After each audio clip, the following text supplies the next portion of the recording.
Hello, and welcome to the Offensive Security Podcast. I'm your host, Jeremy Miller. Joining me today is OffSec's Head of Cybersecurity Training, Education, and Innovation, Dr. Heather Monthie.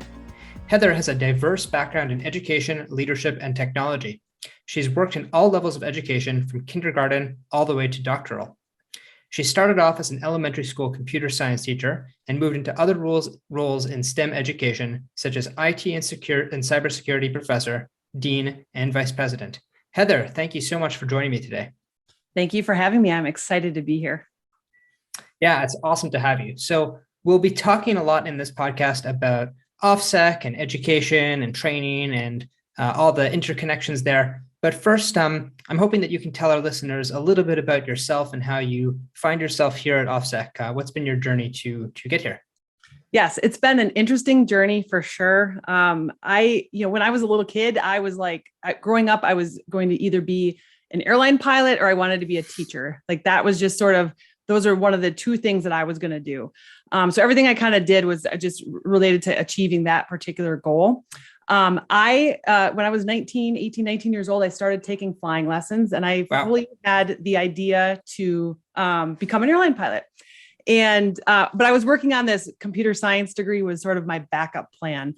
They always tell airline pilots have a backup plan for health and reasons, that kind of thing.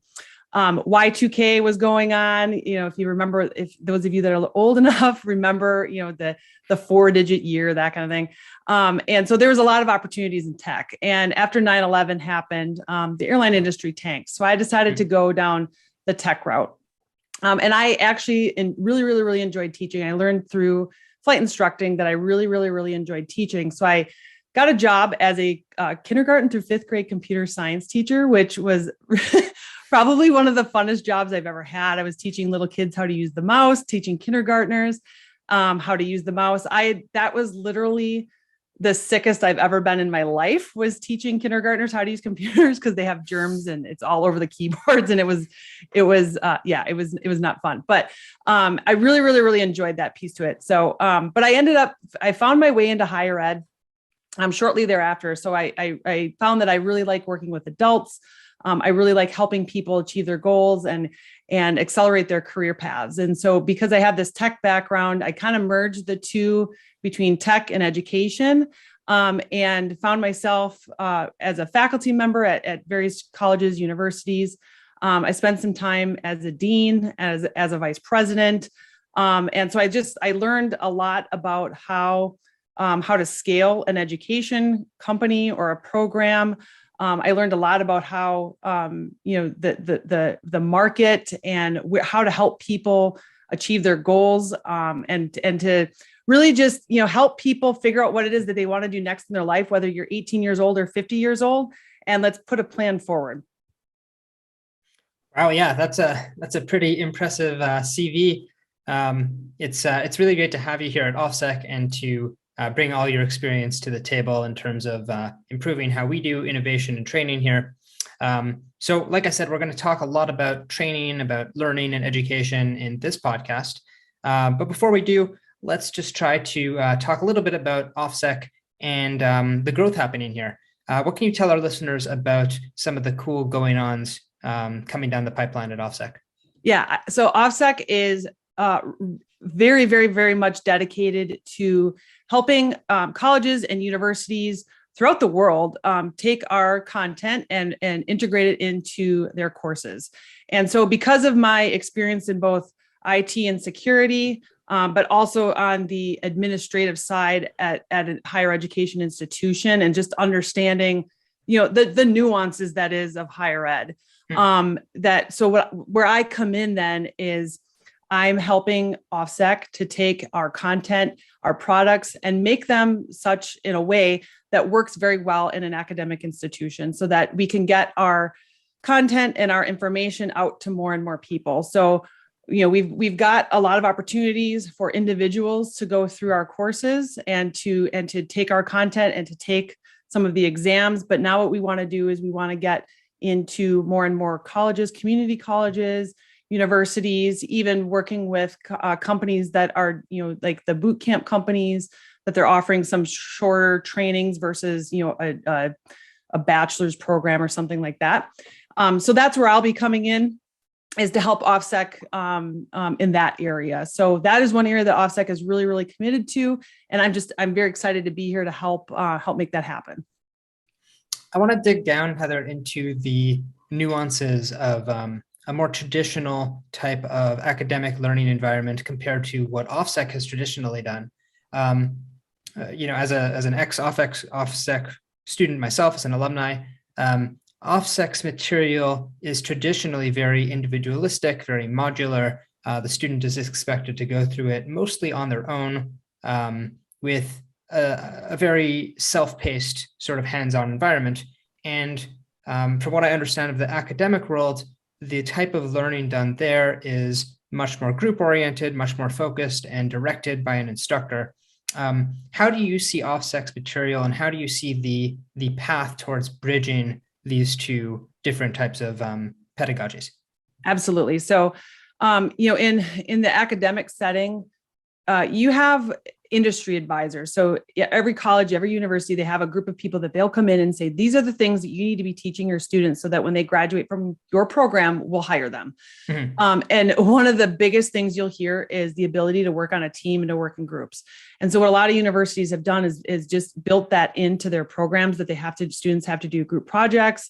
Students work on things together. We've got project managers, they each have their own role in the group, that kind of thing. So that's really the goal there, is to help people learn how to work in a group. Anybody who is an overachiever knows that what usually happens is one or two people sort of pick up the slack in the group, so that it doesn't always work. It's a great idea in theory, but it doesn't always work that way in practice. Mm-hmm. So it's a lot of effort to make sure that group work is done correctly, right? One of my biggest gripes, I think, in my experience with working in academia, is that the sometimes lack of hands-on training that students get. Mm-hmm. There's a lot of theory that you need to understand. You absolutely need to know how things should work in theory, so that if something breaks, you kind of know, well, this is how this should work, but it's not working that way. So there's a lot of things that you need to know in theory. But I think in order to be employable when you come out of a degree program, or any kind of program, you need to have that hands-on skill. You're not going to walk into a job and be able to work day one, just right. Because you need to learn that company, you need to learn that industry. But you have to have the hands-on skills. And that's one thing that I have continually heard from employers, from people who are hiring entry-level cybersecurity professionals all the way through, that they need leaders, they need CISOs, they need managers. They still need to have some of that hands-on training. You got to have that street cred with your team, right? So you've got to know how to do some of this stuff. So there's definitely a need for both. You need to be able to work in a group, but you also need to be able to do some of the hands-on stuff. And then the other thing I will add is, one thing I really like about the way OffSec's content is set up is that it is very much self-paced, self-driven. It teaches people how to hold yourself accountable for a goal. And it also helps instill that love of lifelong learning. And I think that as we go into, the digital age, we're definitely in the digital age. We're at a point where if you're going to work in any sort of technology career, you're going to work in cybersecurity, infosec, you have to have a love of lifelong learning. Because if you don't, your skills are going to be irrelevant in, 2 years, maybe even less. Yeah, it's incredible how fast things have moved. Even from when I started in cybersecurity only 6 years ago, the pace at which things are moving right now is, it's just incredible. And one of the things that I often hear about education and academia is that there's a struggle to adapt to the pace of technology. You create a program at university, and by the time that you've published it, it's changed. Right. How do you think about that in terms of cybersecurity, and how we as OffSec can help universities create programs that are more long-lasting? So I think that when you're developing a degree program at a university, you develop it in a way that can grow and scale as technology changes. Okay. So you're not going to be so super prescriptive. And the example I always like to give is, you're not going to say, I'm going to teach you how to use a purple colored pencil. It's what are you going to learn how to do with said purple colored pencil? The purple colored pencil at some point becomes a moot point. It becomes obsolete. Now you can take those same skills that you learned with that purple colored pencil and apply it to a red marker. Right. Okay. And so what you need to come out of a degree program with is, of course, you need to have the hands-on skills, ideally with a couple different products that you can add to your resume, that you can talk about in interviews, that kind of thing. But you're coming out with this mindset, you're coming out with this way of thinking that you can then take and apply. And again, going back to lifelong learning and just really enjoying, this field, you have that mindset of continuous learning, and then taking just what you know and like, all right, let's go try to apply it in a different scenario or to a different tool, or just to a different. It's the same way of thinking, but just applied in a different scenario. Listeners are going to think that we collaborated on our responses here ahead of time, because we really haven't. We really didn't discuss this. But one of the things that I often will say to students is that OffSec courses are teaching you two things. They're teaching you the day-to-day, the technology, the descriptive skills of how do you use Nmap, how do you make an HTTP request with Python, how do you do these things? But more than that, it's teaching these procedural skills of how do you figure out what it is that you don't know. And that really sounds like the difference between teaching to use a purple marker, a purple pencil, compared to how do you do this thing with this writing utensil in general. So that's really cool. What are some of the other struggles that colleges or universities or even high schools can have with teaching technical and specifically cybersecurity skills? Mm-hmm. Sometimes, and I don't know if this is, I don't know where this stems from, but this is an industry where you need to be comfortable being uncomfortable.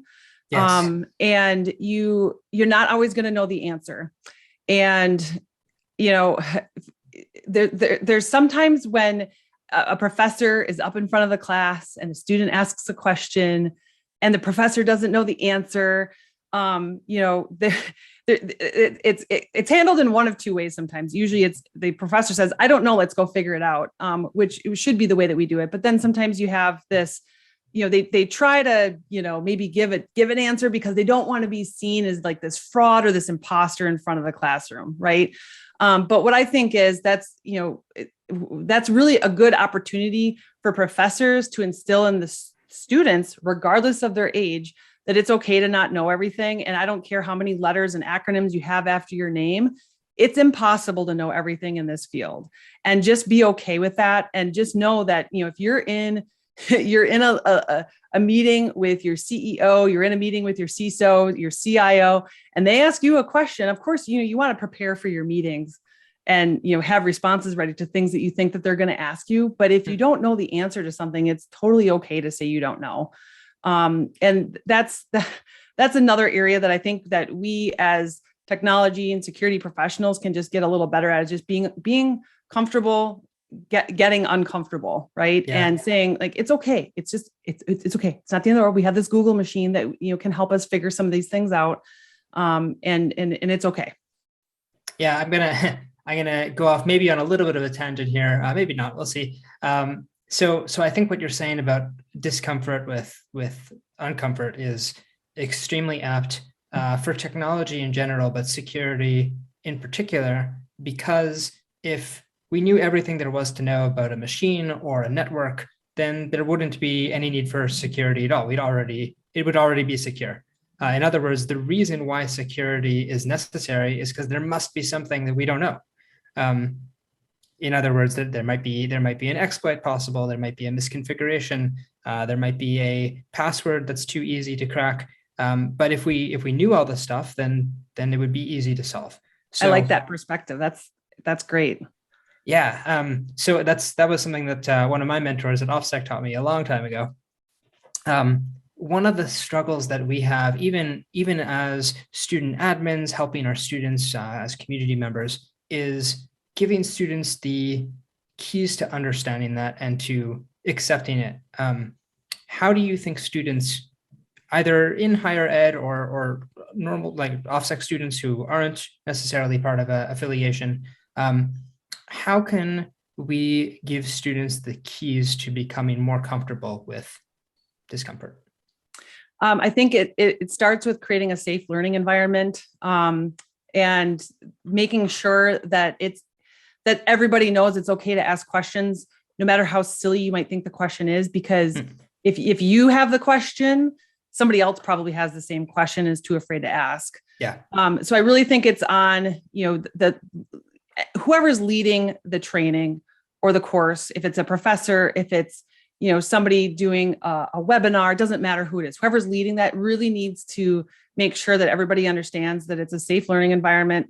There's no such thing as a silly question or a stupid question. And then if somebody does react in a way to a question, shutting it down and saying like, hey, this is not okay. These are questions that, this person has, somebody else might have the same question. We're all going to listen. We're all going to participate in this conversation, because you can still learn something even if you think you know the answer to this question. So that's really where it starts, is creating that safe learning environment, that safe space where it's okay to ask questions. It's okay to not know the answers to things, and talk about things that are on your mind and that you want to bring up and share. Let's delve into some maybe controversial territory here. One of OffSec's mottos has always been the term "try harder," and I think that term has been not intentionally, but definitely appropriated by the community to mean something that really OffSec really never intended. The goal was never to say, you're on your own, you need to figure everything out by yourself. Goodbye, we're not helping you. Right. It was always to try to nudge the student towards just a little bit more discomfort so that they would try something that they didn't expect. Now we're at a point where try harder does mean this sort of secondary meaning. What do you think that we can do to sort of help students realize that the part of the goal of learning cybersecurity, and particularly offensive security from the hacking point of view, the red team side of things, is that you need to try things that you didn't initially expect in order to make progress? Yeah, I can see how the try harder term could be taken in that context. I can absolutely see that.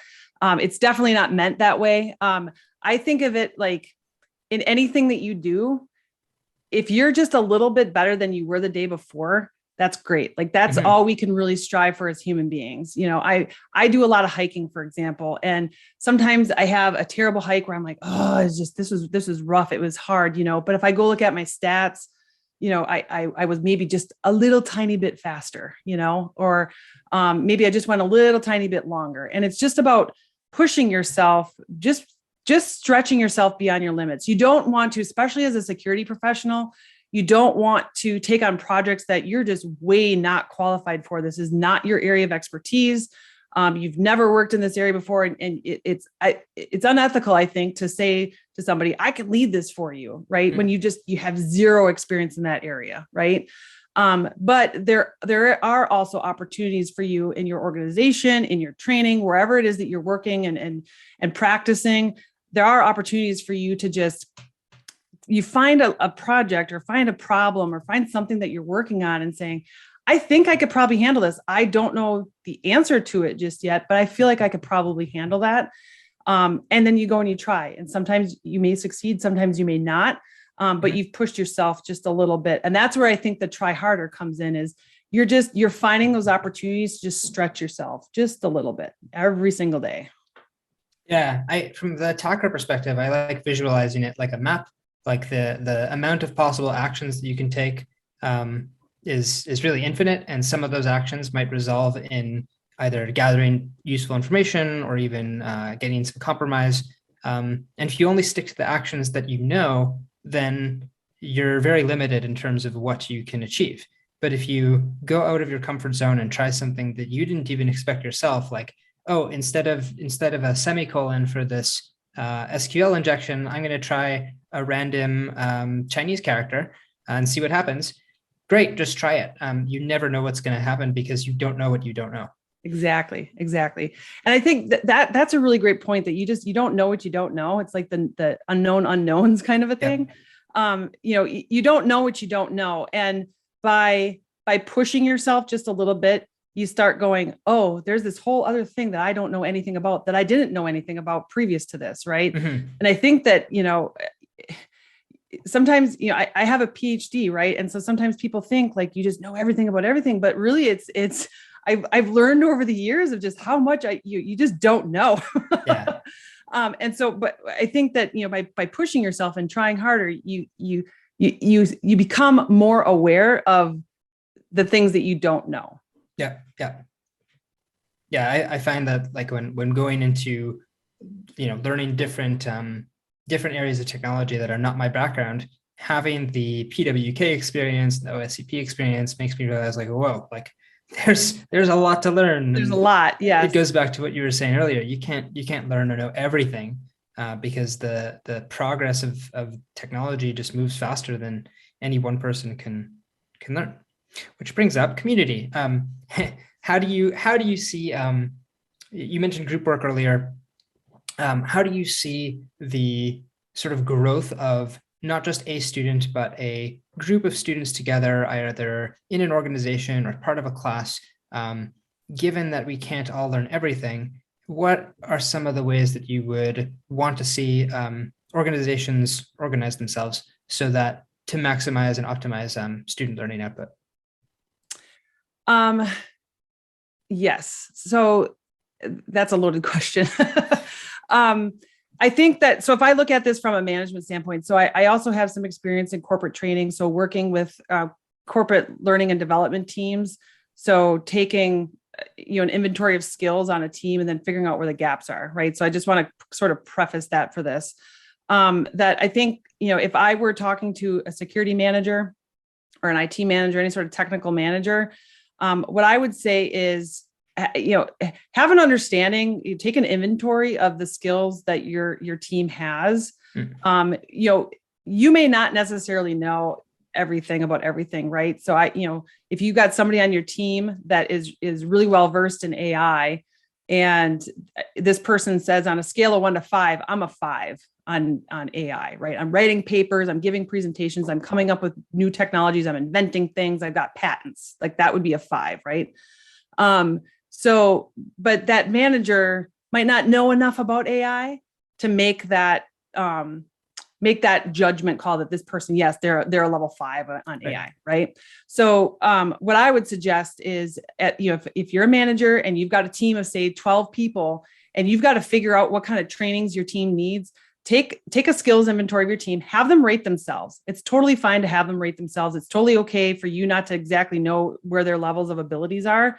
But you can have them rate themselves on skills. So if you've got a list of skills that you know that you need, and you know where the company is going, so you need somebody that knows some of these pieces of technology, right? You have your team rate themselves on like say 20 or 25 different skills, right?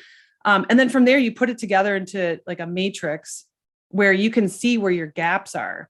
And so you can do one of two things there. You can either train for that gap. So you can take people that maybe they've indicated they're interested in that particular technology or that security product. You can get some training for them on that, or you can hire for it. So you can find new people that they've got these particular skills. And so, it's not the best way, but it is certainly a good way to get started to help you feel a little bit more confident in the skills that you have on your team. All right, Heather, let's move away from cybersecurity for a little bit and go to some of our earlier passions. You mentioned that you started really your career with wanting to go into aviation and teaching flying. I myself taught martial arts. I taught karate for quite a few years. I'd love to have a conversation with you about teaching and learning in these different domains, and even go back to grade 5 science class. What can you tell me? What observations have you made, or intuitions have you learned from teaching children that you think extend to teaching adults cybersecurity? Oh gosh, I think that it is the hands-on piece to it is probably one of the biggest pieces to learning anything that involves equipment, technology, anything. So, and the reason for that is, number one, it increases engagement and motivation. So, if you are teaching a class or you are taking a class and you are doing the work, it's hands-on versus you're just kind of sitting back and listening to the instructor or professor just kind of drone on about something, you're not as engaged, you're not paying attention, right? And so when you are doing these activities hands-on, you're going to remember them. I'll tell you, I learned how to fly airplanes a long time ago. I won't age myself here. But and as a pilot, you need to practice your skills. It's sort of a use it or lose it kind of a thing.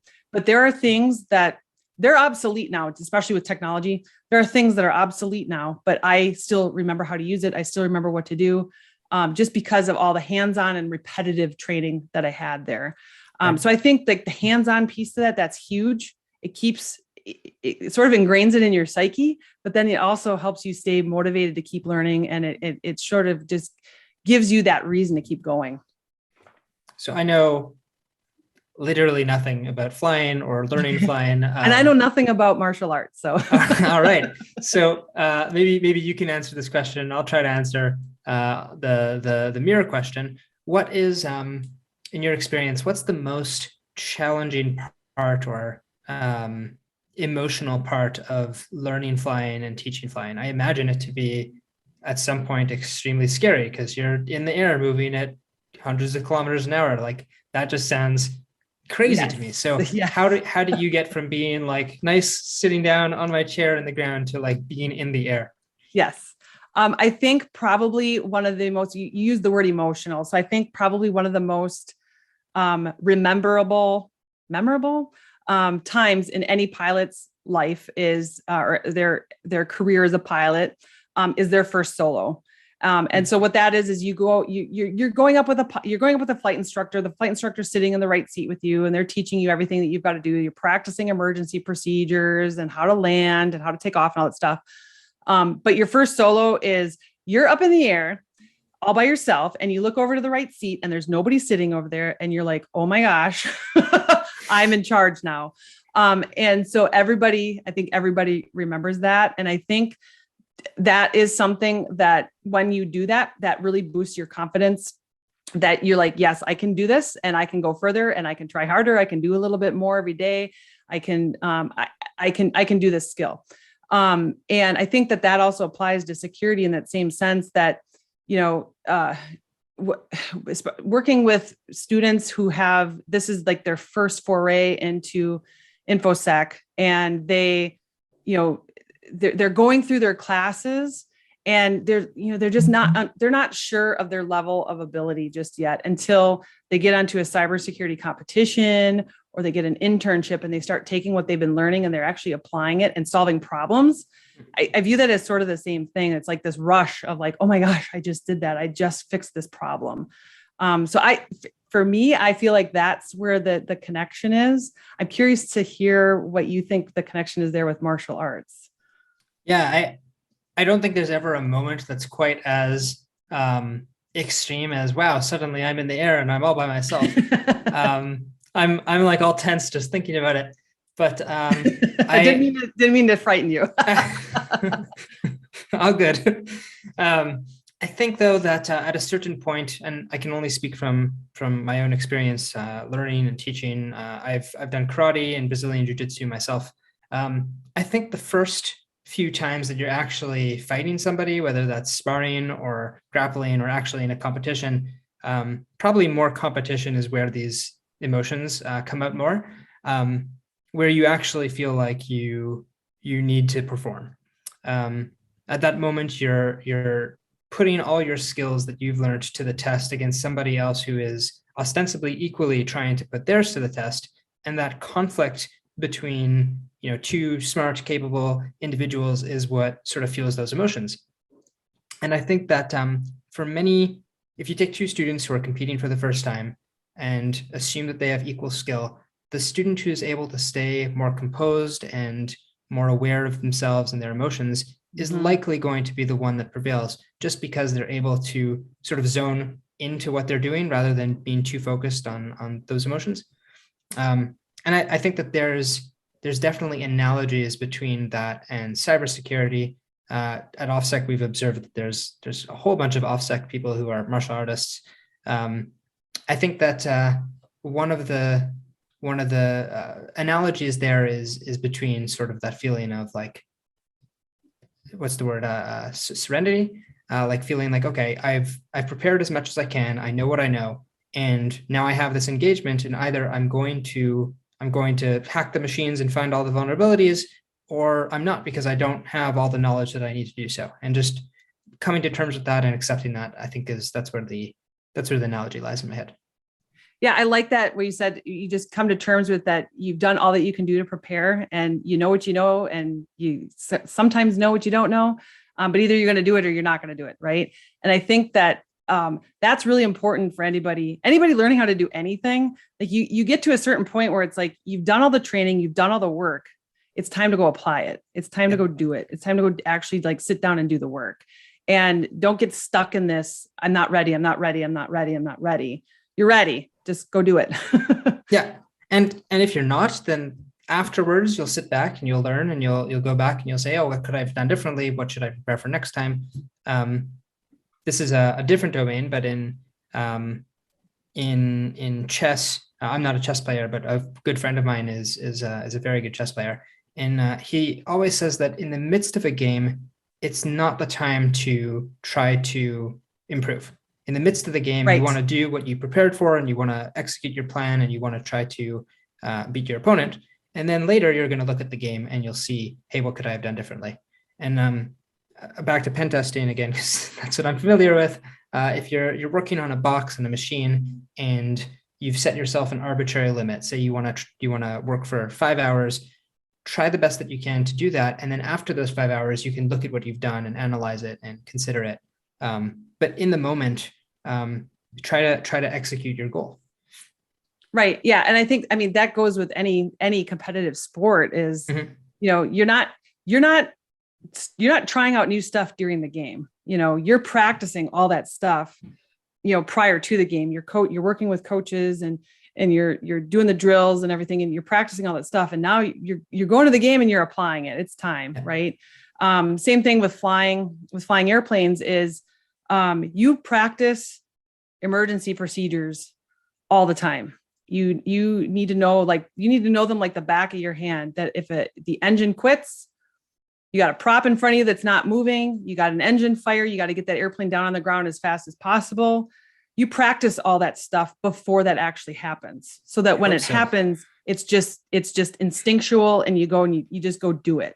Right. And obviously, in many cases, human life isn't in danger, but sometimes with infosec and security, sometimes human life is in danger. Mm-hmm. When you're talking about certain industries like the aviation industry, airplanes are filled with software now.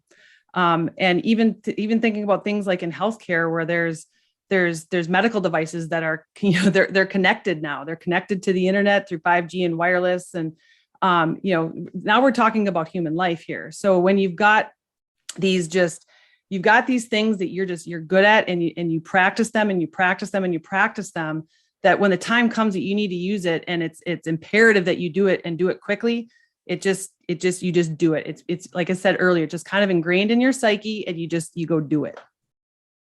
Yeah. One of our colleagues taught me about a model of learning where you start off not knowing what you don't know, and then you move into knowing that you don't know anything, and then eventually you move into knowing that you don't need to pay attention to anything because it's all ingrained, because you've practiced it so much that it's just automatic. I've heard countless stories of martial arts students, of boxing students who have been drilled by their instructor, like, put your hand here instead of there, make sure that your neck is straight and not like that, like all these little things in the moment that are so hard to pay attention to. But when push comes to shove, when they're at a competition or even in real life in some kind of altercation, their skills just snapped into place. And if you ask them later, like, what exactly did you do? They have no idea, right? Because it's so ingrained. Right. It's kind of like when you're driving home and you get home and you're like, how did I get here? Yeah. You're kind of lost in your thoughts. It becomes so mechanical at that point that you've just done it so much that you just do it. Right. Mm-hmm. And, I think a lot of that applies. I think absolutely a lot of that applies, but, there's also, you don't want to get complacent. Right. And complacency will kill people. And so you might have these skills that have become so second nature to you, but you need to keep practicing them. You need to keep, no matter how good you think you are, you got to keep practicing them. That's the way to keep your skills, current, up to date, but then also just, when you need to use them and it needs to happen quickly, it just happens. Yeah, for sure. All right, Heather, I think we are closing up on our time here. Are there any other analogies you want to tie between aviation, science, infosec, martial arts, anything? Oh, I could talk about this stuff forever. So, I think that, I don't care what you're learning how to do. It could be underwater basket weaving. It doesn't matter what it is that you're learning how to do. There are some very basic principles to help you just achieve your goal. And that, a couple things, just keep going. You're going to have days that are going to frustrate the heck out of you. And you're going to be like, why am I doing this? Just remember why you're doing it. Write it down on a piece of paper, why you're doing it, so that you can hang it on your wall next to your computer. So when you're frustrated, you can look at that.